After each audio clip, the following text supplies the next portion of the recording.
Good evening, everyone, and welcome. And happy National Dandelion Day. Today is National Dandelion Day. What an appropriate day to talk about the language of flowers. That's what we're going to be talking about tonight. The language of flowers, and then how we can use that language in our magical practice. Because we always want to, bring it back around to something that we can actually use. So I've got several scenarios of people and places and things that have used flowers in languages. And I'm going to jump right into the first example that you will all recognize this. Recognize this story. A brave Scottish general named Macbeth receives a prophecy from a trio of witches that one day he will become king of Scotland. Consumed by ambition and spurred to action by his wife, Macbeth murders King Duncan and takes the Scottish throne for himself. He is then racked with guilt and paranoia, forced to commit more and more murders to protect himself from suspicion. He soon becomes a tyrannical ruler. The bloodbath and consequent civil war swiftly take Macbeth and Lady Macbeth into the realms of madness and death. Well before the Parisians and Victorians said it with flowers, William Shakespeare coined a few botanical expressions used to add mystery and general creepiness to the Song of the Witches in the first act of the play Macbeth. I bet you know it. Double, double, toil and trouble, fire burning, cauldron bubble. Fillet of finny snake, in the cauldron boil and bake. Eye of newt and toad of frog, wool of bat and tongue of dog. Adder's fork and blind worm's sting, lizard legs and owlet's wing. For a charm of powerful trouble, like a hell broth, boil and bubble.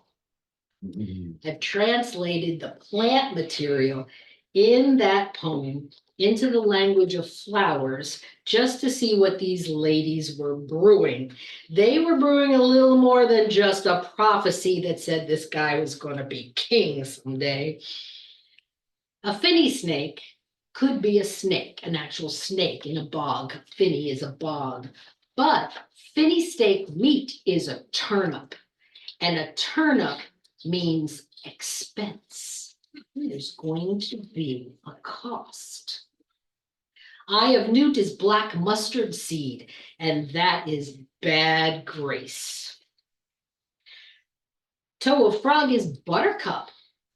That seems pretty innocent. Why buttercup? Well, buttercup means radiant charm, and sometimes charm can be used in nefarious ways, right?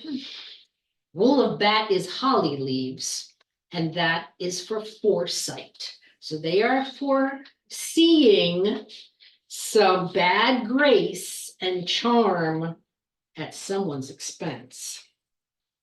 Tongue of dog is hound's tongue or gypsy flower, and it means envy. Adder's fork is snake root, and it means caution. Lizard's leg is the leaf of the lizard's tail, which is a poisonous plant. And the owlet wing is henbane, also a very poisonous plant. So all the principal players in this play should have recognized this as a warning, but they didn't, and the story goes on. If they had, there wouldn't have been a play. Isn't florography fun? It brings new layers to the actual play. It's almost like making it meta. So you have on the one hand the story, which is great in itself, but then if you follow the story and sort of the plans, it's telling a different story on top of that. How many people in the audience do you think knew what those witches were saying? Maybe a few, maybe a few. There's a few witches in the audience. If there was witches in the audience. So floriography is a means of cryptically communicating messages through the use of floral arrangements. Meanings have been given to flowers for thousands of years, and most of the associations used by the Victorians came from Greek and Roman mythology or fairy tales. Every time somebody dies in a myth or a fairy tale, some sort of flower pops up in that place. So that's where a lot of times we get the meaning of these flowers. We can make our own connections that fit our modern day if we really think about it. And tonight, I would like to take the French, the Victorian, and the Cunningham Ooh. and mix it all up together and do some actual spell work at the end of this presentation. Okay. So the practice of using flowers to send coded messages really took off during the 1600s in the Ottoman Empire. Here, a tradition known as Salam started as a game in which Constantinople's harem workers attached meaning and rhymes to flowers. It was a great way to communicate without the need of the written word. Salam spread to Europe in the early 1700s when British aristocrat Lady Mary Wortley married the ambassador to Turkey and moved to Constantinople. In a series of letters, she wrote of the customs of her new home. And this is what she wrote. I have got for you, writes Lady Mary to her friend, a Turkish love letter, which I have put in a little box. The letter consists of 18 items, not all flowers or plants, but including things such as paper, soap, coal, and gold thread. There is no color, no flower, no weed, no fruit, herb, pebble, or feather that has not a verse belonging to it, and you may quarrel, reproach, or send letters of passion, friendship, or civility, or even of news without ever inking your fingers. So this is what she wrote in the little box. There was a pearl, fairest of the young, a clove. You are as slender as a clove, a jonquil. Have pity on my passion, a slip of paper. I faint every hour. A pear, give me some hope. A sliver of soap, I am sick with love. A piece of coal, may I die and all my years be yours. A rose, may you be pleased and your sorrows mine. A straw, suffer me to be your slave. A little piece of cloth, your price is not to be found. A cinnamon stick, but my fortune is yours. A match, I burn, my flame consumes me. A gold thread, don't turn away your face. A hair, crown of my head. A grape, my eyes. Gold water, gold wire, I die. Come quickly. And by way of postscript, Pepper, send me an answer. Now, this is not all flowers, right? And it's not all those things don't look like what they're talking about, but this was the code that was used in the harems, they knew it. For a language to work, both the sender and the recipient need to be fluent in the language. So that makes it a game. Some people thought, well, maybe they're trying to get messages out of the harem or what have you, but it makes more sense that it's more like passing notes in school. This was a way to pass the time. Harem life might be boring. You're just waiting around for your turn. Agreed. I don't know how often that comes up. It depends on the size of the harem. Please, so mechanical. All right. So if there was any espionage done at that time, it was local. It was local. Okay. Now, in France, the obsession with using flowers to send coded messages took off in the early 1800s.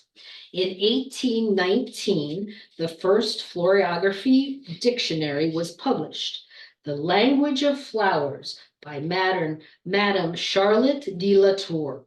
Hundreds of floral meaning dictionaries and guides soon followed. This book is an English translation of 4 of the most popular French dictionaries, flower dictionaries from that time. And one of them is Charlotte Latour's. So that's why it goes from 1550 to 1680. So this was a collection, there would be overlap. And a lot of these flowers, they don't mean anything to us anymore. They don't grow around here, they might, right? We have other flowers that we would use.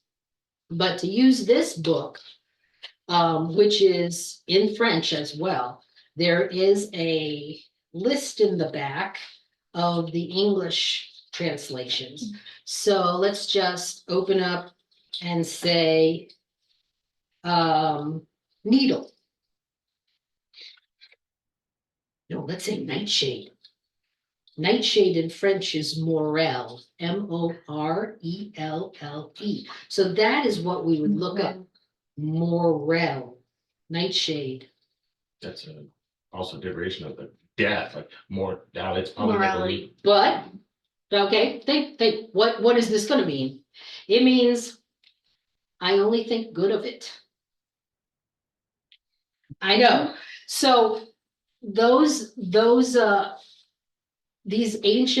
not ancient, but these older French dictionaries, that's what they thought at the time, So that's why it's a perfectly fun rabbit hole to go down and look up what they thought it meant, look up what a modern pagan correspondence would be, and try to make some sense of it. If push comes to shove, the only caveat that I would tell you is, please go with your gut, and think about what it means to you. For instance, this painting of sunflowers, how long ago did we buy that together? It was one of the first things we bought together. I'm such a it too. Yeah. Now, what does that mean to you, Carl? What does that picture of sunflowers mean to you? Don't cry. Be on the spot. I put you on the spot. So sunflower, anybody, what does a sunflower mean to you? Joy. Joy. To me, it's the sun in a form I can hold. Mm. I was thinking life sustaining. And the Yeah. reason I picked that one is because, we rely on the flowers but also the birds and everything else use the Mhm. leaves and See, they eat the petals and all that stuff. I like to think that like anything else.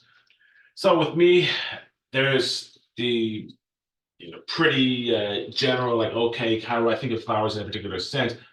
For me, I try to focus more on less about specifically what it is, rather than getting to know the ins and outs of people in particular, who have a connection and why they have that connection. How it makes you feel. how it makes you feel, it would be this, Happy. but then how would Carl It feel really about is. it? That, Isn't every that time I happy? think about it. This is how Yep. sunflowers are happy to Yeah. us. Mhm. We all see it as happy. Here comes the sun. You know, we're happy, and it's got sentimental value and everything. So what you don't want to do is read that it means false riches. I like our definition better. Scribble that out. Well, the reason why it means false riches to the Victorians Mhm. is that when they went into the land of the Incas, right?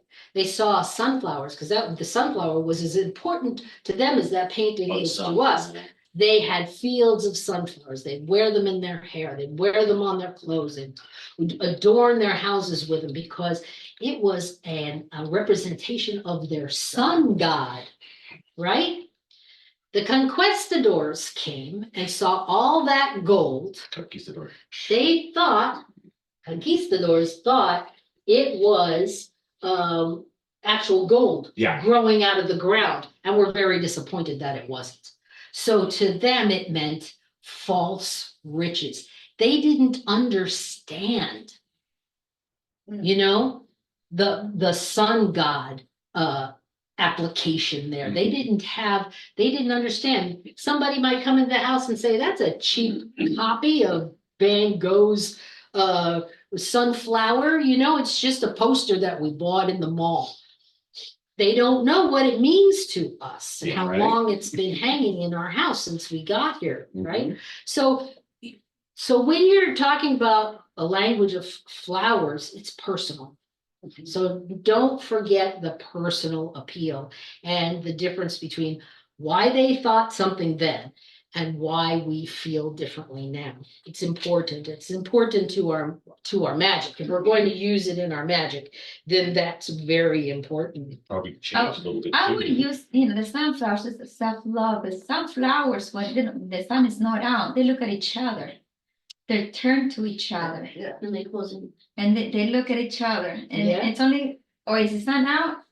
Or they look into And- them. Like the actual definitions may change as well, because as we're saying throughout the time. So at some point in Victorian, it may be both answers are right. So Moraday is the original root word, but it may have gone from morality, but then also could have shifted to mortality or kind of death kind of thing. So it's just what area and avenue did it actually go down? What was going on with those people at the time.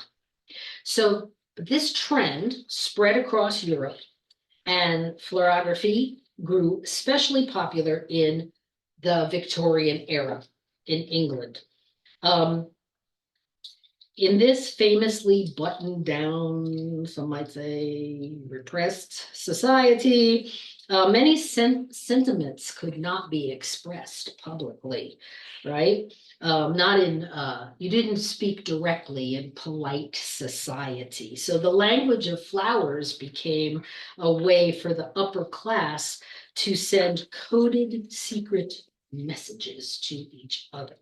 For instance, young people in love weren't allowed to openly express their feelings. So they would make and give little gifts of flowers, little bouquets that were known as tussie-mussies or nosegays. Nosegays. This just smells so But we good. still do that, give flowers. Yes. I mean, The corsage. The It man also brings the served two corsage. purposes back then, because I remember this in high school, was that they did that because they also didn't have indoor plumbing.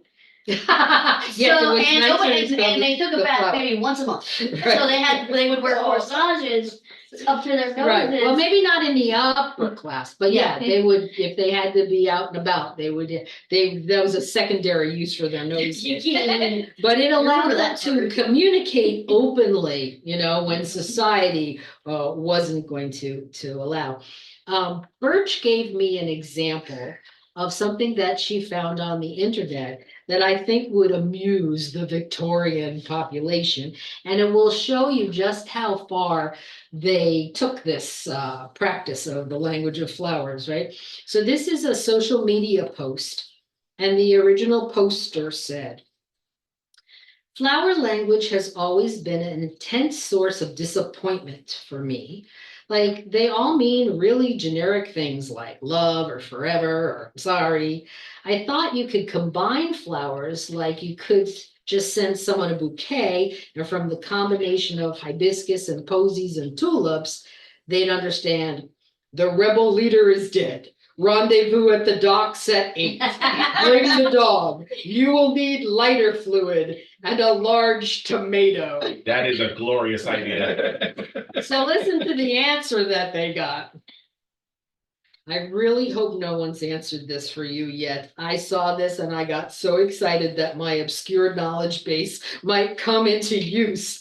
I had to stretch a few flowers, so to speak, but Victorian flower language allows for alteration of meaning depending on color, fruit, flower, bud, stem, leaves, and thorns. So I didn't feel I was too far out of line. This message would work best as 2 bouquets bound together. First, red nasturtium with no leaves. Red denotes a leader and nasturtium a patriot. Mixed with white or red mask flower, rebellion. Red if you want to emphasize fighting, white, martyrdom. Around cypress, death. Then chickweed, rendezvous, and blue convolvulus is for night. Surrounded by 8 white poplar leaves, symbolizes the time, 8 o'clock, yellow iris, flame, and a flower that grows by rivers, and yellow prairie dock flowers. This was the closest I could find to docks, and 1 large tomato leaf, all bound in dogwood bark. Dogwood represents deceit, but as far as I could find, the bark wasn't used symbolically. And as you referred to the dog instead of a dog, I thought it was likely the pun should be a dead giveaway. Yeah. So that would be how you would convey that message in Victorian flower speak. It takes a great imagination. But I thought that was funny. Thank you, Bert, for sharing that with us. So, but you could do that because the Victorians took this whole thing to the next level as far as the correspondences go.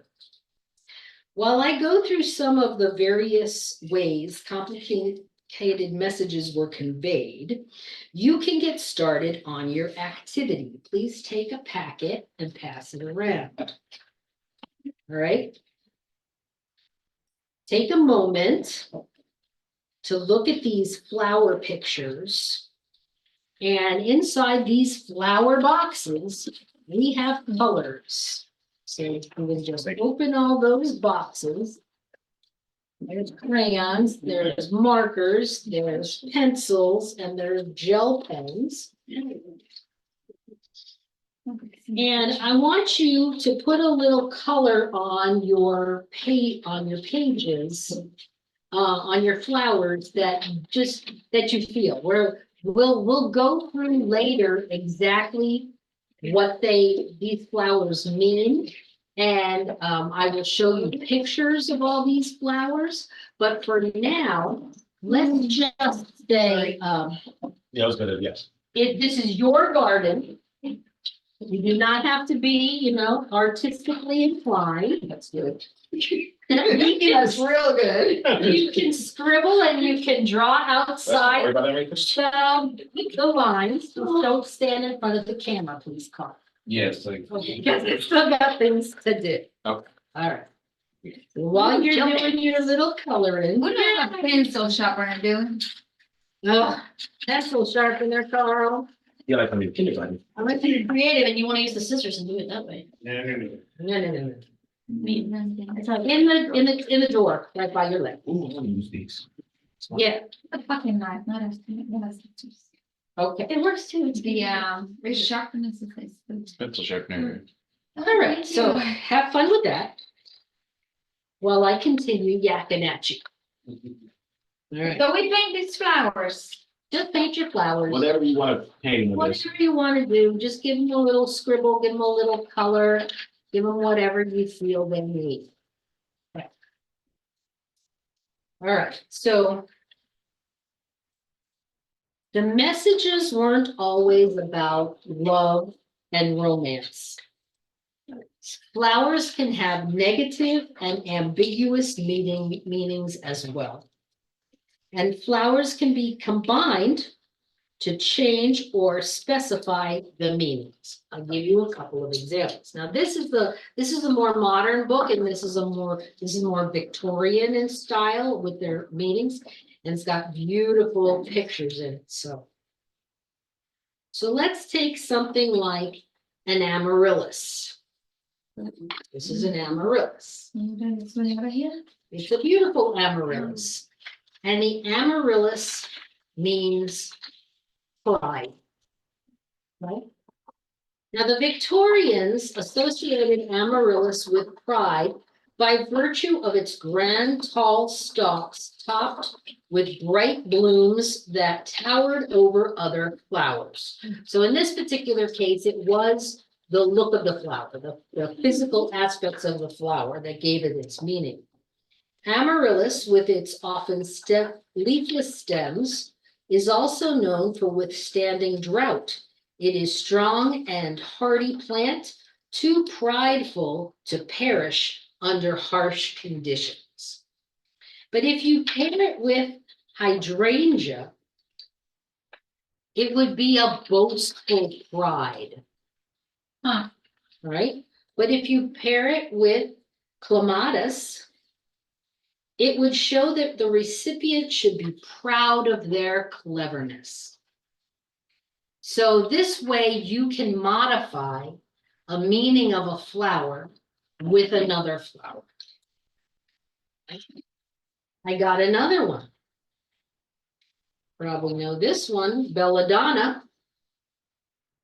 That's a family favorite, belladonna. That's pretty. It's poisonous. Look but don't touch. It means silence. Boy, Oh, yeah, exactly. Okay, so belladonna, also called deadly nightshade, is one of the most toxic plants on earth.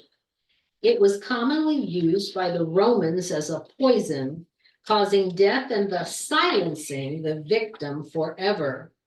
Additionally, the genus is named for the Greek goddess Atropos, the oldest of the three fates, who was known for cutting the thread of life, ending the lives of mortals.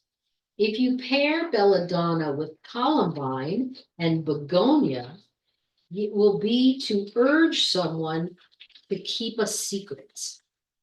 And if you add rue, it will be a warning that the recipient should keep quiet lest they regret it. Mm. So these are a couple of bouquets that you wouldn't really want coming to your 1-800-Flowers. 1-800. Yeah. 12 belladonna leaves, please. You get Sure. that works out. Where's it going? This is lovely. Oh, this is going to my ex. Okay. Okay.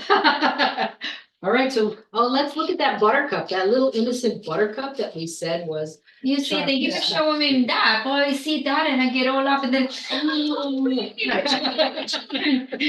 Right, well, then it's not poisonous. Oh, good. And it does mean you are radiant with charm. Buttercup's meaning may originate with the Victorian era childhood game. Children would hold a buttercup under their chin and check to see if there was a yellow reflection. That would mean that you liked butter. Who doesn't like butter? Let me see a picture again. Is that really just That is so pretty. The butter? Victorians were very easily amused. That was actually a childhood game. To put a buttercup under your chin to see if you like butter. Oh, But if you see, this is why they played with flowers, because it was bored. under their nose, and I can't believe this is not butter. Well, I have no problem believing that. So if you put a buttercup with cowslip, it would show a newfound affection. But if you put it with datura, it would be not, it would, yeah. You put it with Datura to show that you will not be fooled by charm.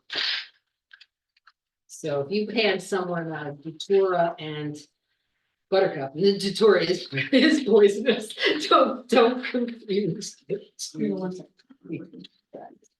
I'm gonna get all excited with that and then after this.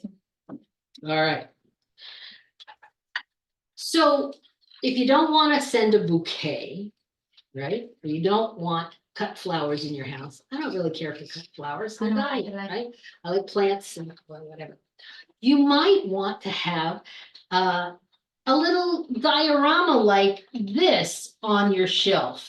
This is a message. It is beautiful. This is a message. This is needful. Buttercups? No, those are Just stick it under your chin and find out. those are daffodils. Okay. So this is Needful the gnome, and the reason why his name is Needful is that when I finished him, I pulled a rune beard bead for him, and I got Notez. It's not the birch she was asking. Maldives. So I knew. I know what it means. Don't tell me, I know. Okay, so it means need. It means need fire. It means desire. And it can represent both physical and spiritual needs. It's a need for food, shelter, and love. It can also represent a need for knowledge or understanding. This rune is often used as a reminder that all things come at a cost. We must sacrifice something in order to gain what we desire. This rune can also remind us to be patient because good things come to those who wait. It's not a negative rune because until you know what you need, how you gonna figure out how to get it, Yeah. right? This rune is gonna show you there's something missing. You better think about it. You better look into it. So what do you think poor Needful the gnome needs? Well, he's standing out in his garden, and gnomes love to be in the garden, but his garden is full of daffodils. Let's see what that means. It's like a warrior. Is he gonna go battle with him? Next place. Daffodil. Let's see. Needful. We got daffodils. Okay. Unrequited love.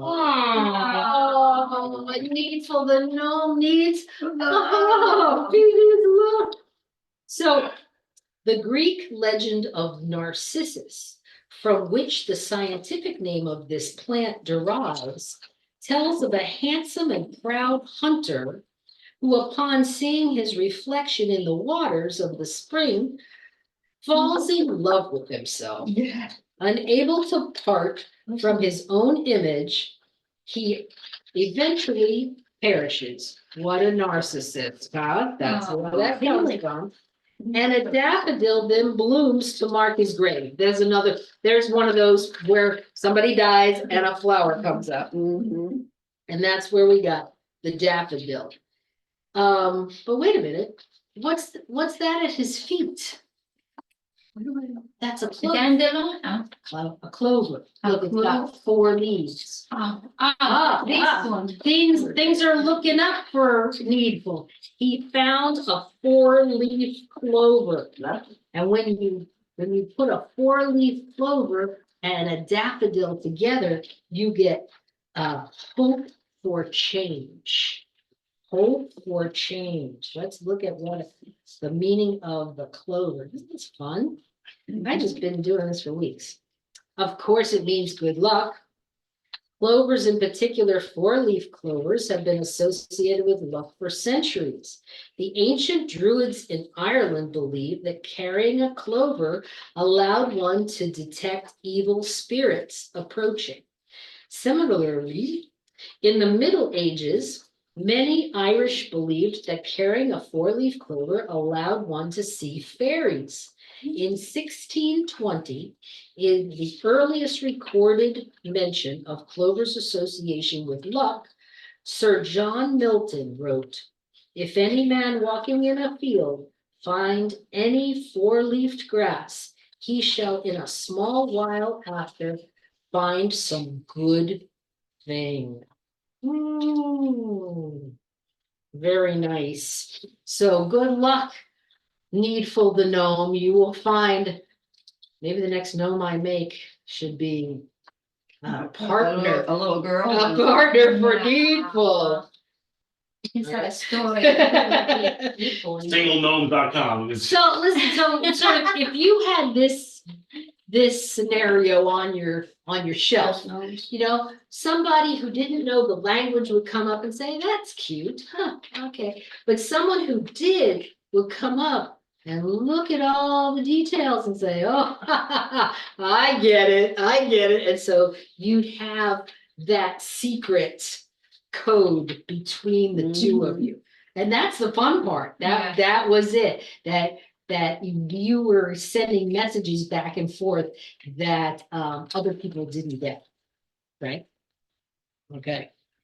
So color of the flower matters to the Victorians as well. And that brings us closer and closer to using the language of flowers in sympathetic magic, right? So for instance, a carnation, that a red carnation, it would stand for romantic love, and a pink carnation would be motherly love, and a white carnation wished good luck and prosperity, but a yellow carnation Friendship. sent a message of rejection and disappointment. Yeah. Oh, good, I don't like yellow. So when you're matching your corsage to your dress, please be aware that you can be sending the wrong message, right? So the rules of candle magic can be incorporated with choosing flowers, or flowers can be added to enhance your candle magic, right? Because the same, or what those colors mean to us, we can use in our candle magic. So there again, you can combine that. You can combine the language of flowers with your candle magic. I've seen some, well, actually, no, I've actually used some of that in my personal practices, because you can use the rose, for example, right? You can, every part of the rose, and you can use the leaves and sprinkle that, and you like, maybe you more, like, make that oil out of it and dress your candles kind of thing. And yeah, that is all the parts. Yeah, and you can take those thorns Yeah. and you can add those if you need. And there's red roses, pink roses, orange roses, purple roses, black roses, you know, and so it's a rose is the rose, but the color would change the spell, right?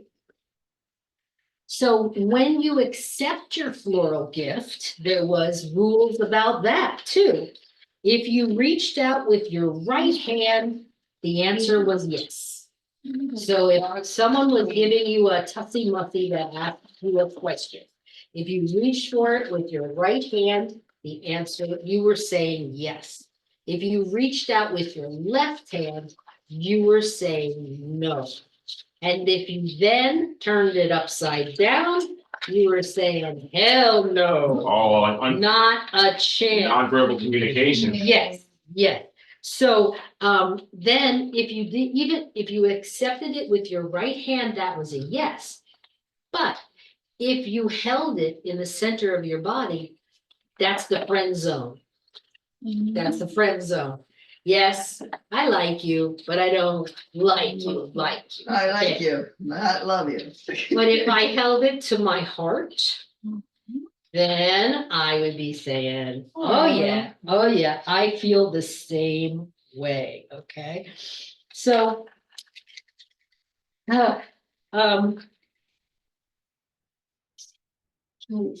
you know I'm a lover of sympathetic magic, right? Oh, Yeah, I dabble. And all this symbolism sounds like spell work to me, doesn't it to you? So we could create tussy-mussies of intention, sending messages not only to each other, but to the universe to manifest, right? Now, if we use fresh flowers, that would be beautiful and great and expensive and temporary. Yeah. Right? So collecting dried flowers is an option, right?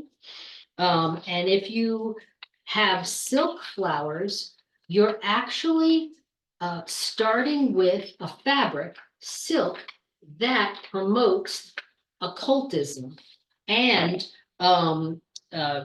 prevents random energies from contaminating your spells. It's like using cotton to make a poppet, right? You use cotton to make a poppet for the strength and protection, and then you can burn it or whatever. If you use silk flowers to do your tussy-mussies of intention, you're starting with a material that will keep your spell pure. What about felt flowers? Felt flowers, you could cut them out and you can make them yourself. That would actually be fiber magic, because you would be putting the intention that you wanted into that felt. Felt is usually cotton. And so you've got strength and protection. You're starting with strength and protection. And you are creating a flower yourself. It could be as simple as just cutting out the shape of it, or building an actual rose or whatever, Yeah. but as intricate as you want it to be. But then you would have the collection of all these different flowers, and then you can use them. Okay. All right. So another option would be to collect tarot cards with flowers on them, right? Now, this one's mine. This is called the Herb Crafters Tarot. And it has all the plants in the whole tarot deck. And look. Oh, look, Leo, the sticker you gave me, the first thing is on my book. But here, the Fool is our dandelion. Doesn't that make sense? Because you're gonna just blow those wishes Blow them out away. into the thing and blow them away. You don't know where they're gonna go or what they're gonna do, but you got an idea. But you're sure it's gonna be great, So you don't have to find one tarot deck. You could maybe get a few tarot decks and pick out the ones and make yourself a deck just for your florography magic. Okay. So what you're doing now is you're coloring pictures of flowers. And the reason why you're coloring them is that you are putting your energy into those flowers. This will be your deck, right? This is your starter deck. And you can look for other, just type in coloring pages of flowers, right? And the internet will explode. And you can pick out the ones you want, and you can print them out and color them, right? I gave you the, right, we're gonna go through what they all mean. And then by coloring them, then you are focusing your intention on those flowers. And that this is your special deck of florography cards, okay? So let's go through them and see what they mean. And I'm gonna look them up in the book as we go, so you can see an actual picture of them. And don't worry if your colors are different, that's because it's different to you. And you pick that color for a reason. You might want to think about that. Right? This is a cattail. Yeah, it does. Hello, Tarkin.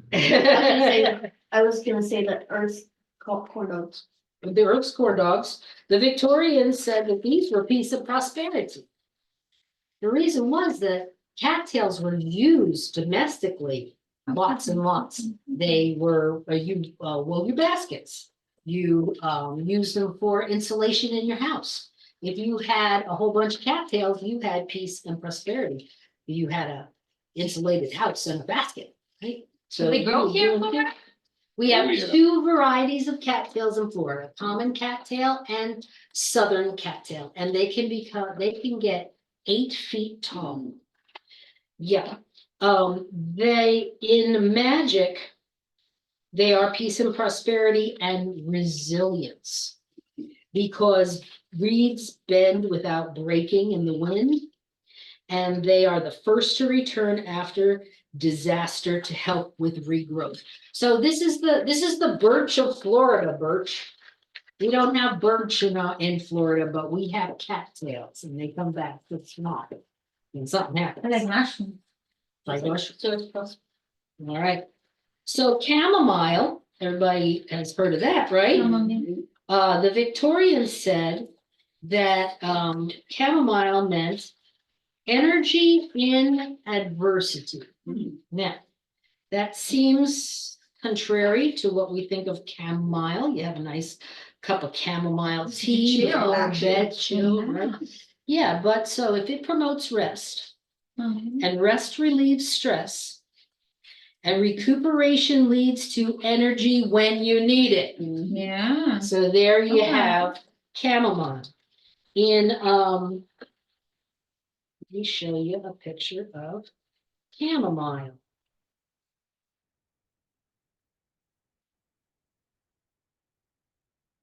I always forget that there's an H. I'm looking for chamomile. Looking for CO. Isn't that pretty? Looks like a little daisy. Yeah. Love it. So in magic, it attracts love and money, repels curses when sprinkled around your property. So you can take, you can combine all that and it'd be very useful in spell work. Now, we talked about the clover. That's good luck. Let me show you the picture of the clover. I love this. Yeah, book. The they're pictures are beautiful gorgeous. pictures. Yeah, you could just. Clover. Don't hide from me, Clover. Crimson and Clover. Yeah, over and over. The clover's good luck to Victorians and protection, money, and success in magic. So, those are byproducts of luck. And so that can be used in your spells for luck. The clover. All right. The dandelion. Divination and wishes. Back then and now. Picture they have of the dandelion. So yellow flower and becomes a white puffball. It's a flower, not a weed. It is a weed. It Oh, is this a is a weed. flower. Weeds have It's flowers. Okay. Yeah. We got flowers. The only difference between, the only reason why people call them weeds is they don't like them in their lawn. Ah, A weed is just, It's just a plant. it's just a plant that kind of takes care of itself. ah. I love weeds. I love those. Yeah. Weeds are the best. Trust. Hey, jump the bombarding now. I'm surprised your picture doesn't show it growing out of a crack in the sidewalk. Yeah. Because they're very hard. The weed says, oh, the pH is too much, I must wither and die. And the dandelion said, Bring it on. concrete. Look at seeds down there. All right, there's eucalyptus in your arsenal there. This is eucalyptus. Got this white poofy flower. I've never seen Long. that eucalyptus with a flower. Yeah, you've probably only seen dried eucalyptus. You know what? I'm lying. And there's different types of. My, I have- my grandfather had one in his backyard. He got it from Georgia and he brought it down here. Very good. I have a eucalyptus outside unattended because I think, they're meant just for the sun, I think. Mhm. And they grow in the middle of it and it just grows up. And then it Mhm. dies. And like the koala bear eats all types of eucalyptus, or just have to be the ones in Australia. Koala bears are in Australia, so they eat whatever eucalyptus is around. Never mind. Never mind. So, protection, eucalyptus is protection, and it's been used for millennia for medicine and, Yes. and it soothes. That's and what you put in your body disinfects. after a Right, burn. right. So Yes. you can, in magic, it's for healing and protection, so you can stuff poppets with it. You can make talismans out of it, you can hang it, and so this is like, this is treating the whole person, because if you put it in a poppet, not only would you have the magic of the poppet, but they'd probably, sleep with the little poppet and they'd be smelling it, it's like warm Vicks on your chest. It's awesome. All right. Heather. Got Heather there. Where are you, Heather? There you are. This is Heather. I like that. Isn't that pretty? So Heather is luck and protection. She's pink. She is like a purple. Almost purple. Like a Almost I purple. like it, That the is symbolic, it's got, like all Comes in- three. Yeah, it comes in white too, because, so the meaning of luck and protection comes from a Scottish folklore where a warrior lays dying and sends heather as a token to his bride-to-be. Her tears changed the flower from purple to white, symbolizing her sorrow, transforming into his protection. You got the maiden, mother, crone, boy, warrior, same thing, all three are Yes, right. Yes, there. that's what I liked about that. Yeah. Yeah, so in magic, it's protection and luck too. And you can carry white heather in your pocket for protection from violence. So the What next is one you heather? got is laurel. Laurel. Laurel. Laurel. Mhm. And of course, The Greek used to make their yes, crowns. Oh, you mean a laurel wreath? Yeah, That's that's what. Yeah. there's a laurel wreath. The Greeks wore it, Honor of Apollo or something like honored that. the champions with the Yeah. with the laurel wreath. Apollo wore a laurel wreath. It means success, right? And in magic, protection, healing, purification, strength. It's just it's a good one. And you can wear it as an amulet, hang it in your home, or add a bay leaf to your soup.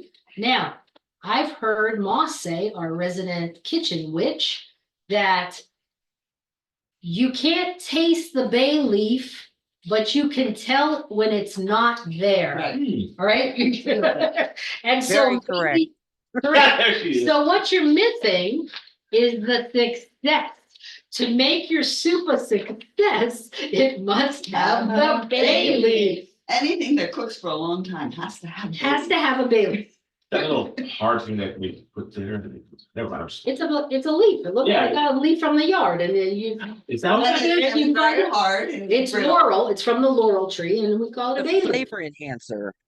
Flavor It's enhancer. laurel bay leaf. I always thought that somebody was grabbing a leaf outside and threw it on the Bay plate laurel. and just, oh, I didn't know. Okay, No. That's cool. You're lucky if you find whoever finds the bay leaf. Don't eat it.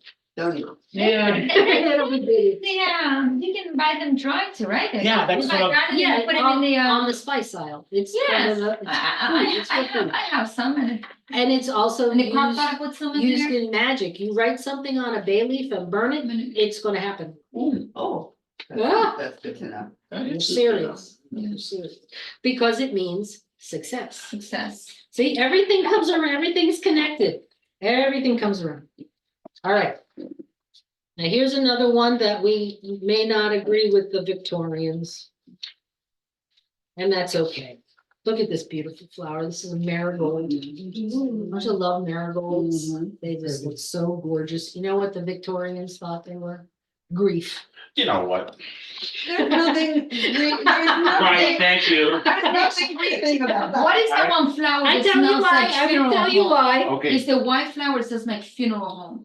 Well, yeah, yeah. It's just one that you know that some. Well, that this needs is, that. this is used in Day of the Dead ceremonies, and it's lots of It looks like our furniture. cemetery, arrangements, and so that the reason why is because at night the marigold curls inward and droops, and in the morning it unfurls and the dew looks like tears on its petals. Oh, it's- It makes a better case for it being not like. I know. I don't think it's so much important. In, It's tears of joy. in magic, Your reason backfired. in magic, in magic, it means protection, prophetic dreams, and psychic powers. That I can believe. And there is an example in the real world. If you plant marigolds in your vegetable garden, it will repel the pests, Yes, especially around Good to know. right? tomatoes. Plant marigolds, tomatoes, and it will repel the bugs. So the marigolds are great for to keep out evil. You can make a garland to keep out evil. You can scatter them under your bed to protect you in your sleep, and make your dreams come true if you really want to. I don't want to. I have very. I'm weird. But maybe it will protect you and keep the pests, the pesky dreams The away. daydreams, okay, the Yeah, daydreams. the, Not the. right, Not use those it for nightmares. daydreams. Yeah. So you Not the can wake nightmares. up, not the nightmares. I heard that people actually put the petals inside their pillowcases and they sew it up and do that. Well, the next talk that I'm scheduled to do in a couple of months is dream pillows. So we will We have come, mad work for those, right? mugwort. Mugwort. Yeah, Yeah. so we're gonna, talk about flowers again and talk about all kinds of herbs when we do that. Okay. Protea, this one was new to me, Protea. It's really pretty, show you the picture. Look at that. Looks kind of like. Oh, I like that. I've seen those I've seen them, I just. in arrangements. Right, yeah, Yes. yeah. Like a blooming onion. So now you wonder, like these florists, when they're making an arrangement, I believe Can they you know. imagine if a witch I owned a know- floral I shop? know. Oh, they have to. But I think yes. they know what they're doing Yeah. when they put in this and that. Or they just know it Because- looks good together. It goes together, Yes. you know what I mean? So Protea means transformation. This flower comes in all shapes and sizes, and it will grow in many harsh conditions until you pamper it. Then it will die. It's different. Right? So is it the flower that you ignore and it just keeps on living? If you leave it alone, it'll grow and it'll live for 50 years. So that's Wow. the Florida. But if So you that's a start, flower if you for me. start pampering it, It's a flower for me. Well, I half don't the know. regrets that I want, like, we pamper it and it died. It is mine. That works for me. Protea. Is everything I think about the magic Like though. that. Think about the magic. Inner wisdom, Mhm. intuition, and spiritual growth. What causes us to grow spiritually? The experiences that we live through, Correct. right? Yeah. When we are pampered, we do not grow. We don't grow. when you We live are- up to our own devices. We are just Protea in human form. The same thing goes for us. You don't want to pamper yourself or, take care of yourself, Take care of yourself, but but do not overdo it, Oh, right? And sometimes we coddle maybe our children or our partners and you. Taken out of the comfort zone, things are easy, man. Exactly, right. Make it too easy and then what do you get? You get a brat. yeah. You get a brat. So we don't want to be spiritual brats. No, we want to grow. Spiritual brats. All right, Queen Anne's lace. Queen Anne's lace, take a look at that one. Where are you, Queenie? I wish I knew the alphabet. Okay, here it goes. I love Queen Anne's lace. Isn't that pretty bad? I look like a mushroom. That's what I was gonna. It's a flower for God. It's sanctuary. It's sanctuary. It looks like a bird's nest. Mhm. Yeah, Okay. it's sanctuary. And in magic, it's fantasy and beauty and purity of intention and as well as a haven. So, yeah, it can represent your spiritual home or your physical home. It's Queen Anne's lace. Okay, rosemary, that's our favorite. Mhm. Rosemary is so good. This is like Why all do you put purpose. purple and a rosemary? Oh, yeah. Who knows? They got purple flowers. They do? Yeah, they do have little purple Yeah, flowers. they do. See? Yeah. Oh, you're using your intuition, right? That's Remembrance and wisdom, right? The Greeks wore crowns of rosemary when they sat their exams. Because the scent would awaken the synapses of the brain and you would remember your lessons, right? So that's good to know. In magic, it's all purpose. It's protection, it's love, it's healing, it's mental powers. Whatever you wanted to use it for. Yeah, it's there. it can be a substitute for anything, for It's the white frankincense. of plants. You can burn it to cleanse and clear, and during meditation to receive answers to your questions. Rosemary incense, that's really good. Yeah, yeah. You see, my neighbor used to give me a lot of rosemary, and the new lady that moved in about a year, she cut the tree down. Ah, I'm like, what is wrong with you? I was gonna be afraid to go ask you for rosemary. yeah. No. Imagine if you burned it in the backyard. Oh. Weird, remember, I'm gonna remember this.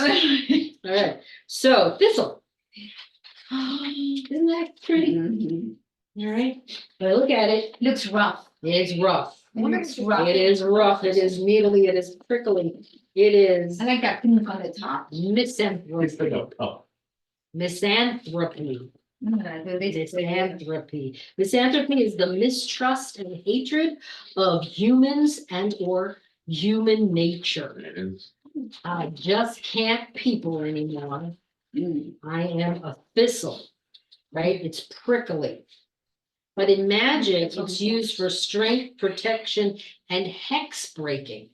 Think about that. Now, I just did a 3-day summit, shield and spell of psychic cleansing and defense, right? And so one of the messages I got from this summit was that when someone opens a portal to hex you, the portal goes both ways. And the best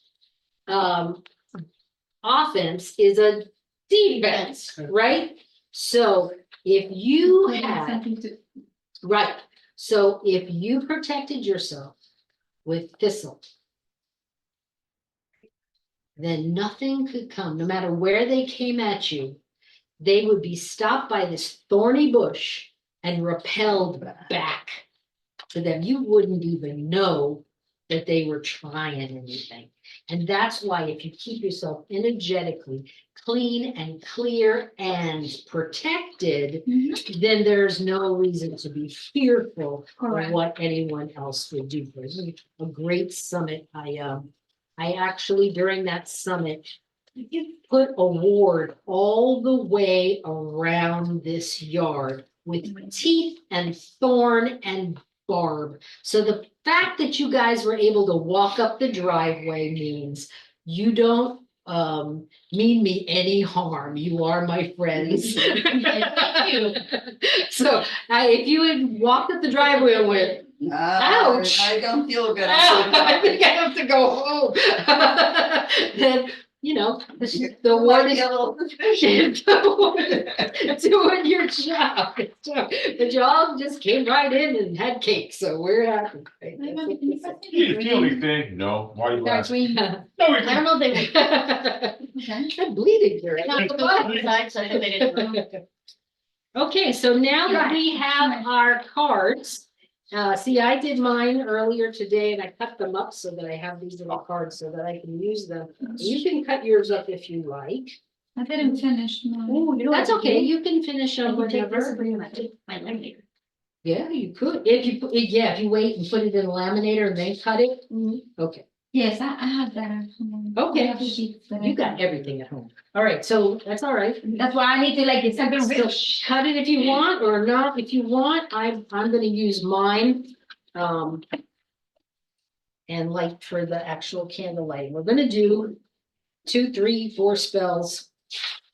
And I'm gonna show you how you can use the language of flowers in actual spell work. Okay, so for my first spell, I'm going to use cattail, laurel, and clover. What do you think this spell is for, from what we talked about? It was cattail. Cattail, laurel, and clover. You're looking for luck, success with luck and prosperity. Something very successful. We are looking for love and success in a new venture. Very good. Which you probably So- what you did this week. Yeah.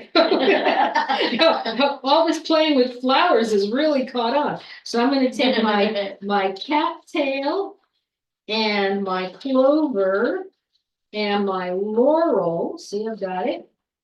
And I'm gonna put it under the green candle. What about the phrase, I rest on my laurels? Does that have any floral significance? Yeah, don't rest on your You past have to hand it on successes. one. What have you done lately? That's what that means. Did you cut yourself? No. Oh, you got a, my- trigger finger. All right, we're gonna teach you Reiki next week. Yep. All right. So I placed cattail, laurel, and clover under the green candle. And now, repeat after me.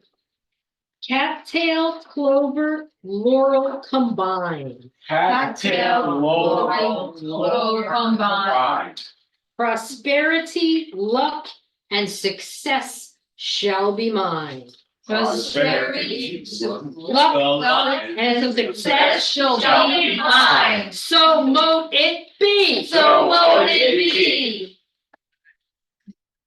So now that's as simple, you can make it as fancy as you want, but that's just like the simple, I like the bay leaf stuff that you said. I'm gonna try Bay to, leaf? absolutely. incorporate that, absolutely. So let's do another one. Chamomile, Queen Anne's lace, and thistle. Chamomile. Chamomile, Queen Anne's lace, and thistle. What are we doing this time? Beauty, purity. A protection spell. Yes. Where's my chamomile? And thistle, you said? And thistle. Here we go. Chamomile. This was the same thing. Protection of house and home, maybe? Exactly. Yeah. Very good, very good. So That can be smart. I'm going to place chamomile, thistle, and Queen Anne's lace under the red candle because I mean business. Right? And I'm gonna light it and we'll say lace and thorn and small white flower. Lace and thorn and small white flower. Protect this home in the dreadful hour. Protect this home in the dreadful hour. This kind of reminds me of something we could use during the hurricane protection ritual. yeah. In fact, if we added a marigold, And we can start growing them. yeah, we had them growing out there, but. Oh, we but it make our, got we too make our hot in protect, the our summer. hurricane protection bag, the candles in it, maybe we can put some flowers in there too. We need to plant some marigolds right away, Carl. I would even I'm gonna say go to a maybe- nursery. Get on that right now. We can get some packages of them when we get home, because they are a prolific weed, once we put the seeds down. Whoosh, we're gonna put them all over the place. Yep. And Okay. then we could throw in some Florida flowers too as a special offering to Lady Florida. Absolutely. So add a marigold to that, right? And then say thistle, lace, and flower of gold. Thistle, lace, and flower of gold. Work to ensure my windows hold. Work to ensure that our windows hold. So mote it be. So won't it be? Right. I like it. Okay, let's do one more before we close up our presentation. We're gonna use rosemary and protea. And then you choose, or don't have to choose, you can use it all if you want. This is going to be a spell for wisdom inside and out during a change in your life. Okay, so if you add eucalyptus for a change in health, Yes. heather for a change in luck, or dandelion for a specific wish. I'm gonna just put the rest of them right under this white candle, so everybody will be represented no matter what you choose. So think about your wish, just like you blowing out a birthday candle, don't say it out loud. If you really wanna change in your health, a change in your luck, or a specific wish, put the appropriate flowers, so I put rosemary, protea. I put eucalyptus for health, I put heather for luck, and I put the dandelion for our specific wishes. I placed all of those flowers underneath the white candle with flowers growing all around it, right? So it's good for everybody. And you repeat flowers 3. Flowers three. Flowers 3. A change there needs to be. A change needs to be. Be it understood. Be it understood. I call it for the greater good. I call it for the greater good. Declare your purpose in your heart.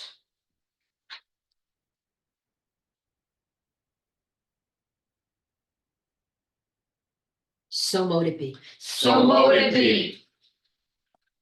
Thank you so much. Thank you. This was really a lot of fun. Yeah. I enjoyed preparing for this, and this is going to be part of my magical practice from now on. I like it. The language of flowers, and I hope you find a place for it in yours as well. I know we have a lot of green witches, a lot of kitchen witches, and these flowers can be from any herb or, or flower or weed, Can especially you weed. use store bought? Absolutely, you could use. I know you store-bought. could probably find 90% of these things. In the tea aisle, you can find some concoctions. Right.